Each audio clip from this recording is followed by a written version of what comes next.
So really quickly, I'm a senior transportation planner with the Portland Bureau of Transportation. I work on climate performance measures and policy-informed program design, and also served as co-vice chair on the subcommittee with Tara. But I want to echo Michael's comments about Tara and Carol really deserve a substantial credit for driving the subcommittee's work forward. But I also want to recognize that a number of other folks on the committee, Mike and Kelly and others, really added a great deal, certainly to my knowledge of how the tools could be used. So I want to thank everybody on the subcommittee, some really valuable and informative work. And as Brian said, I think over the next year, we'll have some additional work to do, both as the new rules come out and as we tee up our TSP and RTP updates. So it's been a very valuable experience for me, and thanks to the OMSC for having the wisdom to create the subcommittee in the first place. The other thing I'll note is I am not a modeler, I am a planner. So I do have a background in finance, so I'm comfortable with forecasting methodologies, but some of the more technical modeling stuff, I am still very much in the learning phase on that as well. And I will also invite Taya Patton and Chris Johnson from Metro, and Tara and Brian Hurley from ODOT, who are our partners on the VisionEval phase 2 work that we're doing right now, to feel free to weigh in at any point. So Carol, if you could switch to the next slide, please. So what I'm planning on covering is why Portland is using the model. We've had 2 phases of work, one of which is completed, so I can talk about results. The other of which is not completed, so no results to share with you, spoiler alert, but I can talk a little bit about the process and some preliminary lessons in how we, the city of Portland, plan to use the results from that phase 2 process. But since this presentation is for you, not for me, I'm going to ask at this point, is there anything that you would like to have me talk about that isn't on this list? And I'll see if I can incorporate it on the fly. But feel free, if you look at that and you're like, something's missing on there, feel free to raise it now so that I don't eat up all the time and not cover what you would like to know. Anything that anybody wants to raise? Hey, Peter, this is Nick Meltzer. You might be planning to touch on it on how we plan to use the results, but I'd be curious about decision-making and how it's being implemented in that way. Okay, I can speculate on that, but I will talk about what some of the questions that we're getting both from our elected officials and our directors team are. So that's a great question, Nick, and thanks for asking it. Any others? Peter, yeah, I have a question. Well, something you don't have to answer it now, but it's during your talk. Can you tell us who you worked with in the study on this work? Was it just the city of Portland? Were you working with Metro, working with any of the other local jurisdictions, the county, ODOT, just so I kind of get the scope of who did everything? Will do. And it's a little bit different between phase 1 and phase 2, so I'll cover it as I talk about each of those. Any others? These are good questions.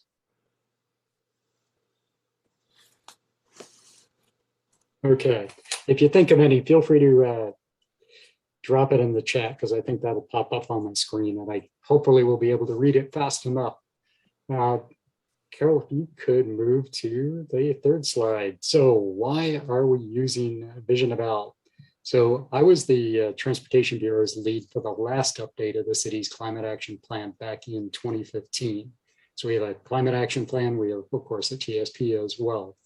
The climate action plan covers all sectors, so transportation plus buildings and energy and waste management, a wide variety of climate components. But during that process back in 2015, I realized that while we had really ambitious emission reductions targets and a long list of potential actions just in the transportation sector, 49 of them, potential actions in the 2015 Climate Action Plan.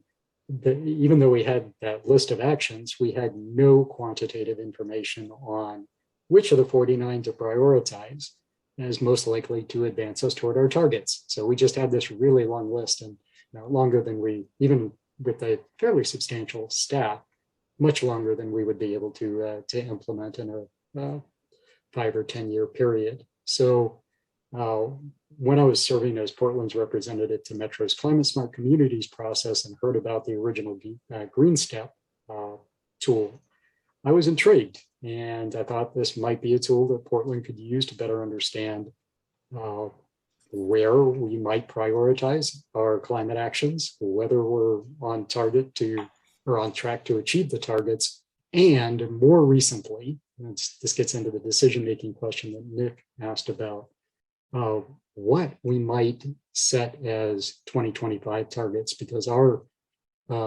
directors team, much at the urging of me and other staff, has shifted our focus from some of the longer term 2035 and 2050 targets to much nearer term actions and targets.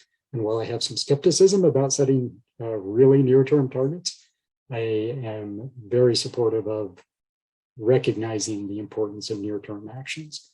So all of these led us to the next slide, if you would please, Carol. So the really short version of a long story is that Tara invited me to an OMSC MPC presentation back in August of 2018 on the statewide transportation strategy monitoring. And it looked like at that point that VisionEval could be a tool that City of Portland could use to help answer some of those questions. But we decided we wanted to dip our toe in the water first. So we scoped an initial phase with ODOT to collaborate on a test run using the statewide version of the VisionEval model to determine if the city could use this to help prioritize our actions. So the first run, if you'll go on to the, well, actually, let's stay on this one for just a moment.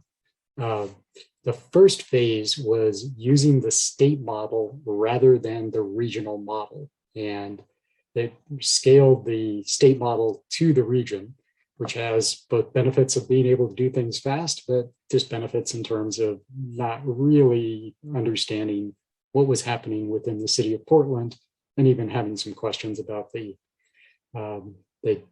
accuracy of the regional results that were coming out of it. We did, however, feel very comfortable with the directionality of the results coming out of the model. So the next slide, I'll talk a little bit about some of our findings, and I'm going to run through these pretty quickly. We had 8 major findings, which the first of which is probably the most important, and that is that we tested some different scenarios. One scenario was what we called carrots, where we bundled together things like expanding transit, expanding bicycle facilities, expanding the pedestrian network within the city of Portland, and to a lesser extent the region, but they're basically taking the regional plan and then doing some expansion within the city of Portland where we have authority to do so.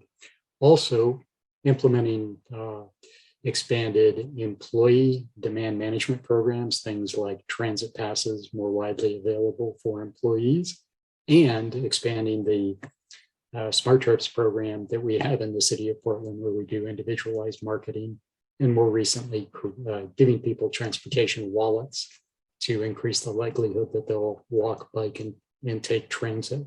So that was the package of what we called carrots, or the scenario. We also tested a scenario of what we called sticks, which are things that are more pricing related for the most part, expanding parking pricing, reducing some of the parking ratios within the city, and expanding or starting to implement road pricing, and not just the road user charge to replace the gas tax, but something more expansive than that, something like VMT pricing. And one of the things that we recognized is that while carrots are important, while expanding transit and expanding bicycle and pedestrian facilities are essential so that people have options, they are insufficient. that we were actually not moving the needle much. And at first, when I saw these results, I was a little skeptical and thought that there might be some modeling problems. But when we look at our mode share numbers over the last several years, over the last 10 years, we've made a little bit of progress. But despite the investment of hundreds of millions of dollars in bike, ped, and transit facilities, we haven't moved the numbers all that much, even within the city of Portland, with some pretty good land use in most of the city. So what we are finding, though, is that some of the software tools through parking pricing and actually putting price on driving accelerates and activates the use of the pedestrian, bicycle, and transit network.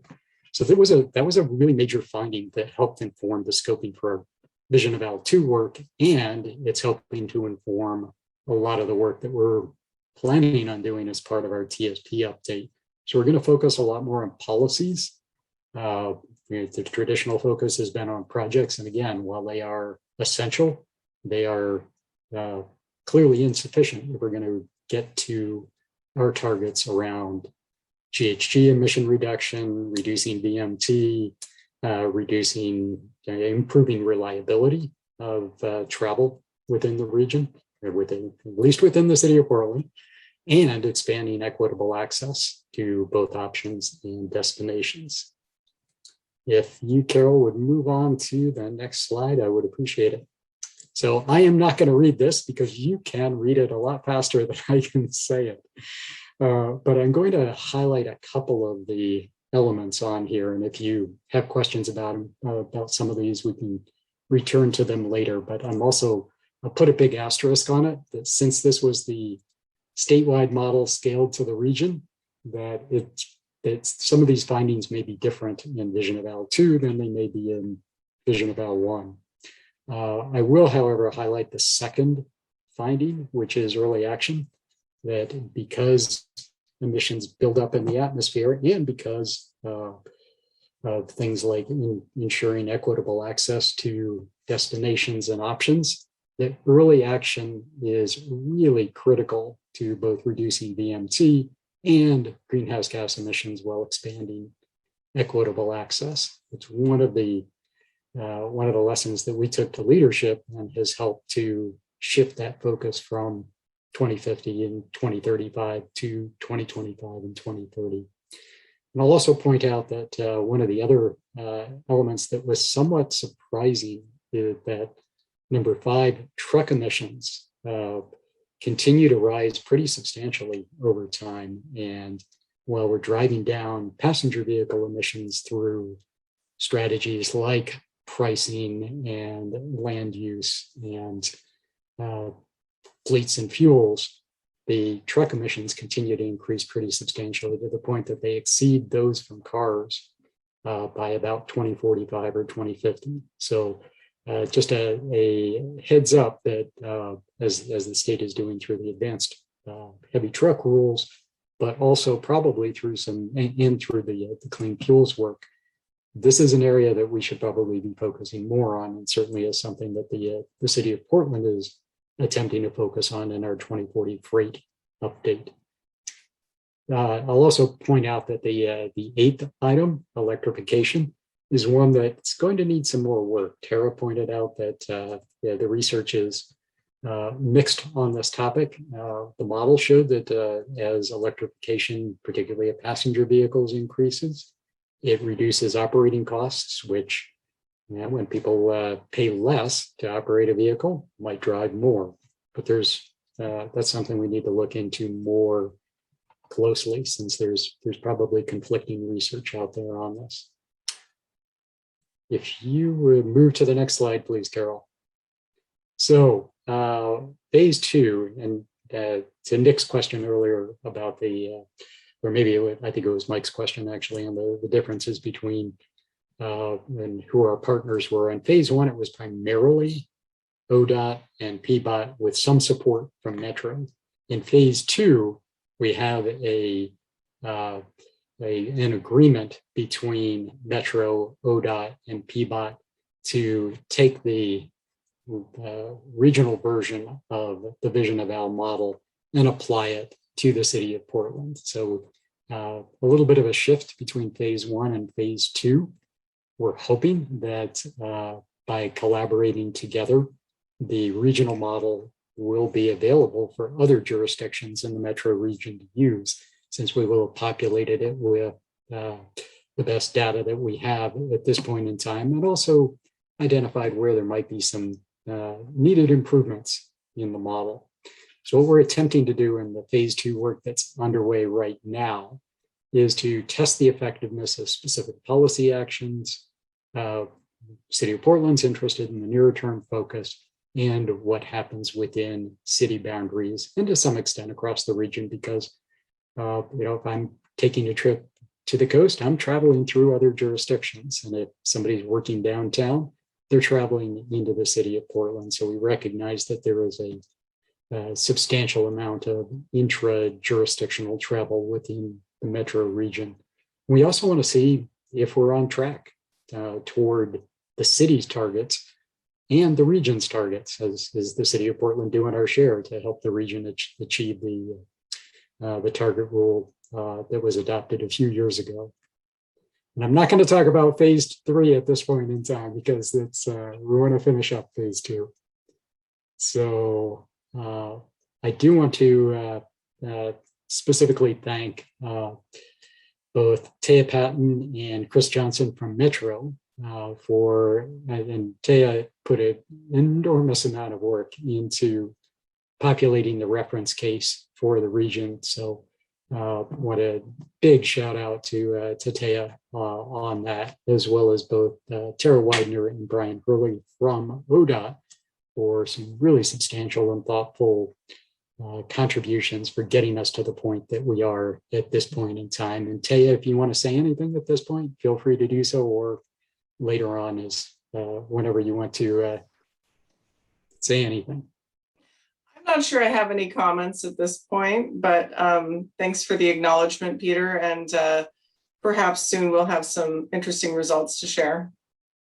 There is no doubt, actually, that we will have interesting results to share. We're doing some QA, QC on that now, so very much looking forward to being able to share that. That said, there are some preliminary lessons that at least I'm learning from this. And Carol, if you go to the next slide, one of the big ones, the bad news is that we are, and probably not shocking to anyone, is that we're not on track to achieve the targets at least based on the reference case, which is the current and planned actions. So we're not on track to achieve either the city's contribution to the regional targets or toward the even stronger city targets that we've set.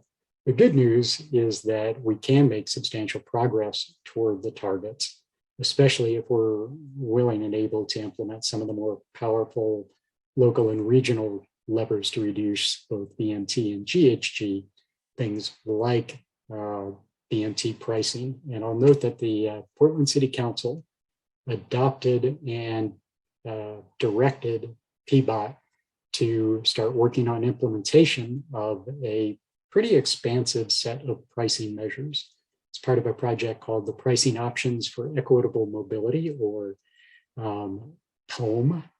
And it calls for some near-term actions on, for example, implementing pricing on commercial services, which we believe first of all, we're already doing with TNCs, and we believe we have the authority to do it to expand to other commercial services. So shout out to our elected officials for being willing to step up and say, pedal to the metal on pricing to the extent that we're able to do so.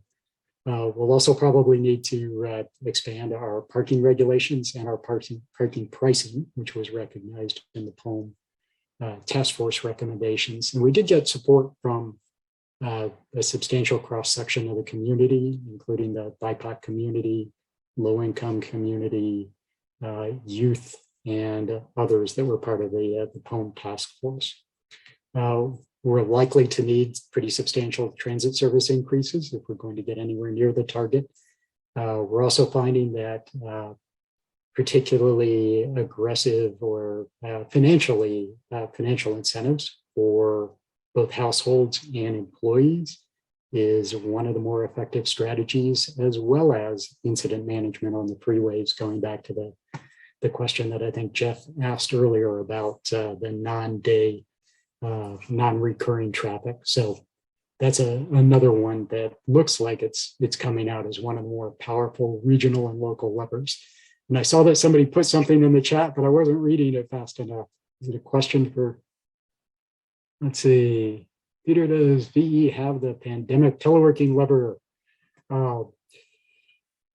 We have a separate telework planning group that has been looking at how do we institutionalize some of the gains that we're seeing from telework, at least in the commute realm. And we have recommendations that we're set to take up to our directors team and then to the elected officials on what we could do to try to lock in and expand some of the telework gains that we've got, at least on the commute travel side. We do have some questions about whether or not it might be leading to some increased travel, household travel. Am I addressing your question accurately, or am I missing part of it? Peter, this is Jeffrey. I think you did. I was just curious. I mean, this is such a new occurrence, right? That we didn't quite really expect it to happen like this. And so, yeah, just sort of wondering what you were talking about, like with that other group, thinking about it and how to take it up the chain. That I think that answers my question. Yeah. Yeah, I think it's going to be, and this is something that I think will also be discussed through the ECO program update, the employee commute options update that Michael referenced earlier, that we are definitely interested in how does telework play out in an ongoing way, since it appears that, at least according to some of the data that we've seen, that even as businesses reopen, governments reopen, that they're doing so in a way in which many people will still be able to work from home fairly substantially. Taya, did you want to add anything to that? I put it in the chat, but just in terms of VisionEval, there are some ways that you could potentially approximate work from home incentives using the work TDM variables.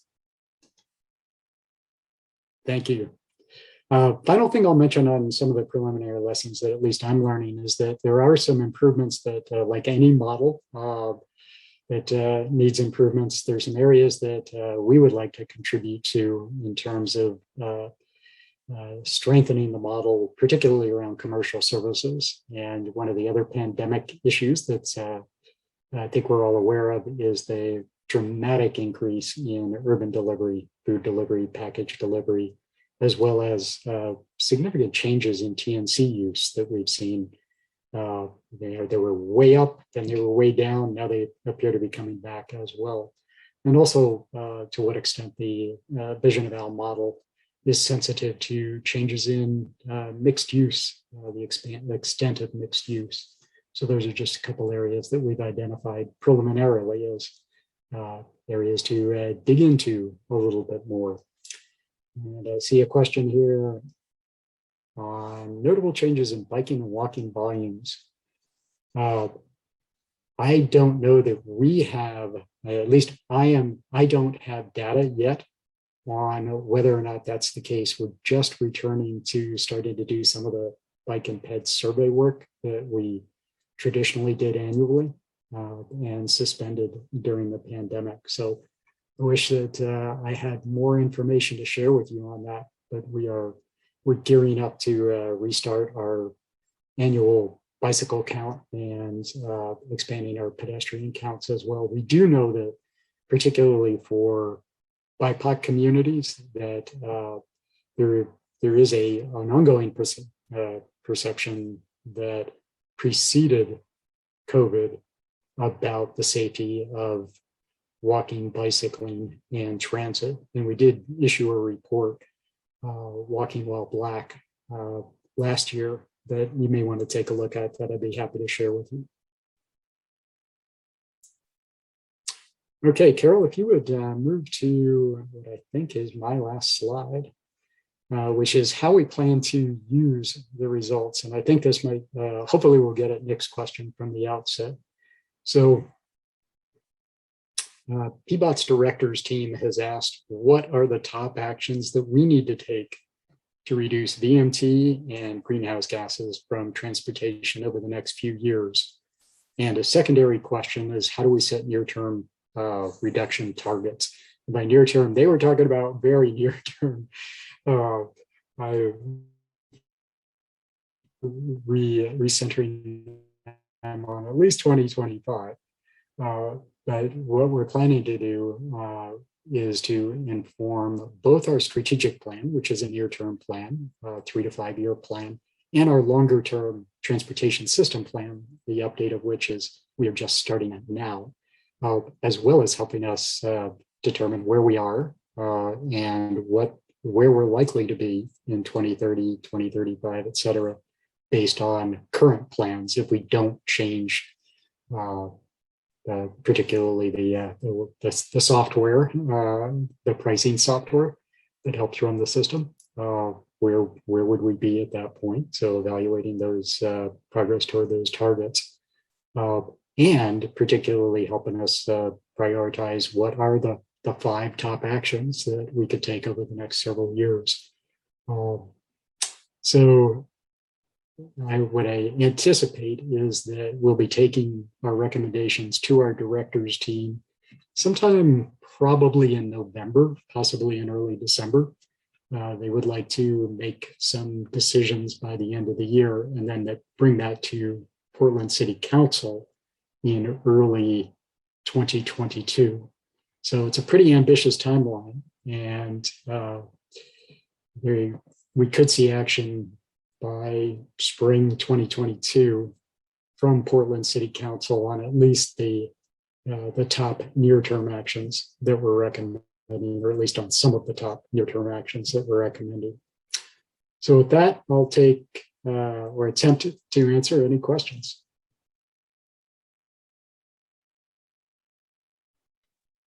And also invite Taya if you wanted to add anything, or Tara, 2 of the key partners on this, if there's anything that you would like to mention as well as part of our VisionEval 2 work. Hey, Peter, I had a question in the chat about how does the incident management help? Is it just reducing emissions because you're clearing up incidents, or because it somehow reduces VMT? So I can answer it based on my knowledge of incident management, but not my knowledge of how it works in the model. So, and I think you're asked, well, I'm not certain if you're asking how it works in the model, or what I would anticipate as a result of some of the incident management research that I've seen. I think it's primarily around reducing emissions because you're clearing the crash and getting vehicles moving again. Although I suspect there's probably some VMT reduction simply because when you do have a crash, if most of the lane crash on, say, a throughway, if most of the lanes are blocked, you do get a decent amount of diversion. Whether or not that shows up in VisionEval, I don't know. I suspect that that's probably too granular because VisionEval is not a network model. But Tara, if you have a different answer or a more expansive answer, feel free. Well, Peter, I just saw it was on your slide. That's why I asked. You said the yes. important lever, so I wasn't sure if it was a lever within VisionEval or not.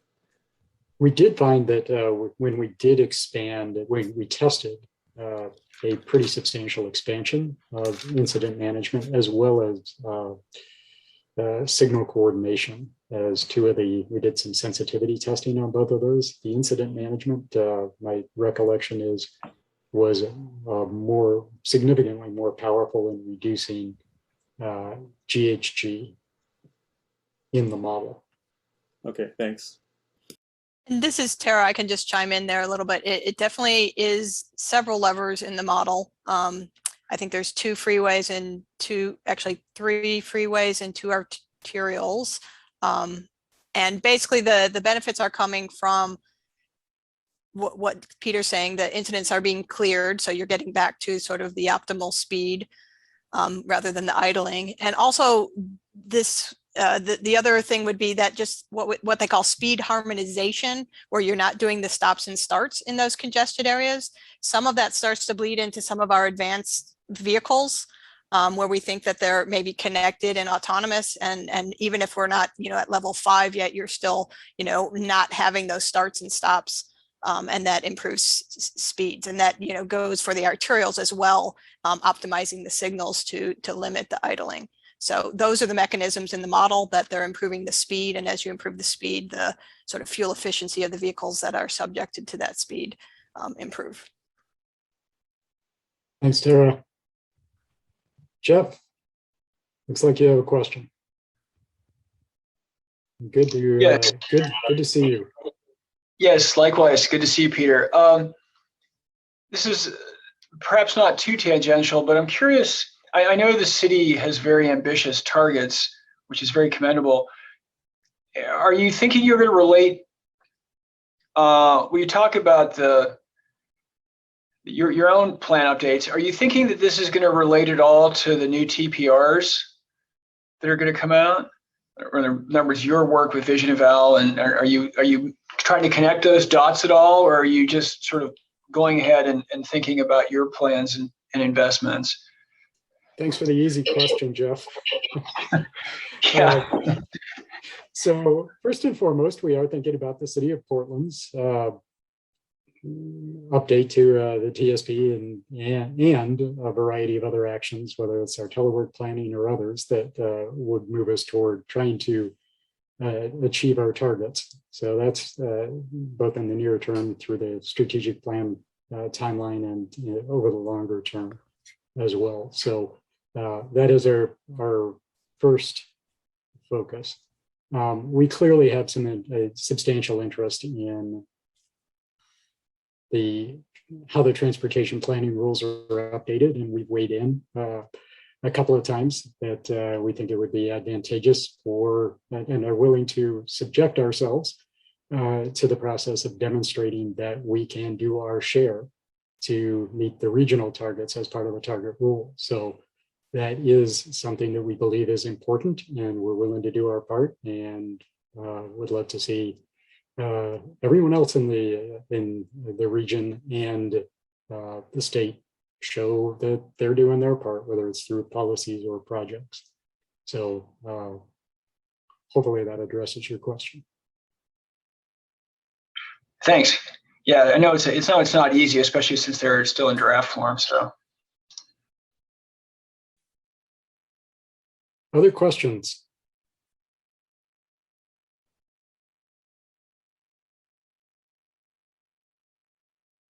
Okay. Well, maybe now we can move to Tara.